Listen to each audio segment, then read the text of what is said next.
नमस्कार मित्रों, आज हम एक नए अध्याय के बारे में जानेंगे, एक नई विधा के बारे में जानेंगे और जो लेखन से संबंधित है, रचनात्मक कार्य से संबंधित है, जिसका नाम है अनुच्छेद लेखन। आज जो हम अनुच्छेद लेखन देखने वाले हैं, ये कक्षा 9वीं और कक्षा 10वीं का जो एक कोर्स है, हिंदी का जो एक कोर्स है, उससे संबंधित जो प्रश्न परीक्षा में आता है 6 अंकों के लिए, उसके बारे में हम विस्तारित रूप से जानने वाले हैं। हिंदी की कक्षा 9वीं और 10वीं के एक कोर्स के बारे में। मित्रों, सबसे पहले हमें ध्यान देना है कि अनुच्छेद लेखन जो होता है, इसे लघु निबंध कहा जाता है। मतलब निबंध का ही छोटा रूप जो है वो अनुच्छेद लेखन कहलाया जाता है। अनुच्छेद लेखन में और निबंध लेखन में क्या अंतर है, वो अंतर अगर आप समझेंगे तो समझने के बाद आपको इस तरह से उसे हल करने में दिक्कतें नहीं जाती। याद रखना है कि निबंध में अलग अलग मुद्दों के लिए अलग अलग परिच्छेद बनाया जाता है, अनुच्छेद बनाया जाता है, लेकिन अनुच्छेद में सिर्फ एक ही अनुच्छेद होता है। उसी के साथ निबंध लिखते समय रचना हो, मध्यसार हो या उपसार हो, ऐसे 3 प्रारूप के माध्यम से संरचना उस निबंध लेखन की ली जाती है, निबंध की ली जाती है। वैसी संरचना अनुच्छेद लेखन करने की आवश्यकता नहीं है। अनुच्छेद लेखन में रचना, मध्यसार और उपसार अलग अलग प्रारूप में आपको प्रस्तुत करने की आवश्यकता नहीं है। तो ये जो अनुच्छेद लेखन है, ये कक्षा 10वीं और कक्षा 9वीं की जो एक कोर्स है, उसमें 6 अंकों के लिए आता है। ये 6 अंक अगर आपको प्राप्त करने हैं, उसे सही मायने में अगर आपको वहाँ पर प्रस्तुत करना है, तो उच्च कोटि का प्रस्तुतिकरण करने है तो हमें कुछ बातों का ध्यान यहाँ पर रखना है। उसमें सबसे पहले ध्यान रखना है पूर्णता। मतलब पूर्णता का इसका अर्थ ये होता है कि जब भी आप वहाँ पर अनुच्छेद लेखन प्रकट करोगे, उसके लिए जो मुद्दे दिए गए हैं, जो पक्ष है आपके सामने, जो प्रस्तुतिकरण के पक्ष है, जो मुद्दे दिए गए हैं, जो संकेत बिंदु दिए गए हैं, उसको आपको एक ही अनुच्छेद में उच्च कोटि के माध्यम से प्रभावशाली भाषा से संयोजित करने का प्रयास करें। उसी के साथ क्रमबद्धता होनी चाहिए। तो जो आप विचार प्रकट कर रहे हैं, जो आप वहाँ पर मुद्दे प्रकट कर रहे हैं, जो आप वहाँ पर भाव प्रकट कर रहे हैं, उस सभी का सही क्रम से, सही मायने उच्च कोटि के माध्यम से उसकी प्रारूपिक संरचना होनी चाहिए।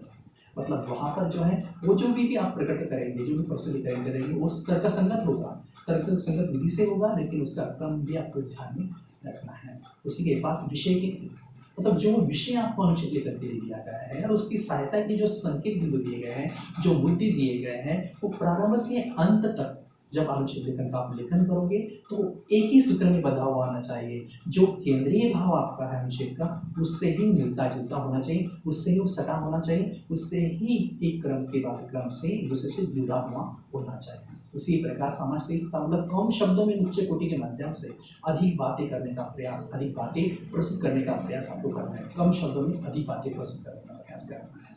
उसी के साथ ये करते समय अगर आपने उस बिंदु को सही ढंग से समझा, तभी आपको अनुच्छेद लेखन को उच्च कोटि का लेखन करने में महत्वपूर्ण भूमिका या मदद या सहायता आप हो सकते हैं। तो जो मुद्दे दिए गए हैं, उस मुद्दे के अर्थ को समझिए और उस मुद्दे के उस संकेत बिंदु के अर्थ को जब समझेंगे, तब आप जो है वहाँ पर उस मुद्दों के अनुरूप ही वहाँ पर अनुच्छेद लेखन करने का प्रयास करें। जो अनुच्छेद लेखन है, मैंने पहले ही बोला कि लघु निबंध है, और लघु निबंध होने की वजह से यहाँ पर शब्द मर्यादा है।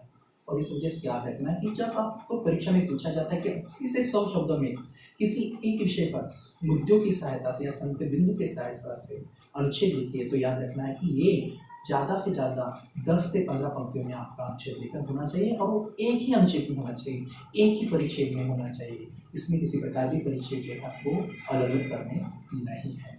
याद रखना है कि जब भी आप अनुच्छेद लेखन करोगे तो वहाँ पर वाक्य छोटे छोटे होने चाहिए, सरल होने चाहिए, लेकिन प्रभावशाली होने चाहिए। अगर वाक्य छोटे हैं, सरल है, प्रभावशाली है, तो आपका विषय आप अच्छी तरह से वहाँ पर प्रकट कर सकते हैं।